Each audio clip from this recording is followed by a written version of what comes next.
ഭാരതത്തിലെ നിയമവ്യവസ്ഥയിലുള്ള തന്റെ വിശ്വാസം കൂടുതൽ ദൃഢമാകുന്ന രീതിയിലുള്ള വിധിയാണ് പുറത്തു വന്നതെന്ന് ഷോൺ ജോർജ്.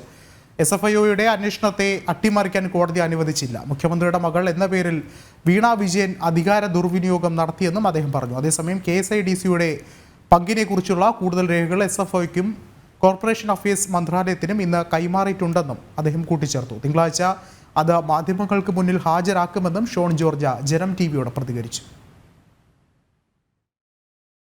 ഞാൻ എന്ന് പറയുന്ന പോലെ തന്നെ ഇന്ത്യൻ ജുഡീഷ്യറിയിൽ എനിക്ക് വിശ്വാസമുണ്ട്, ഭാരതത്തിലെ നിയമവ്യവസ്ഥയിൽ എനിക്ക് വിശ്വാസമുണ്ട്.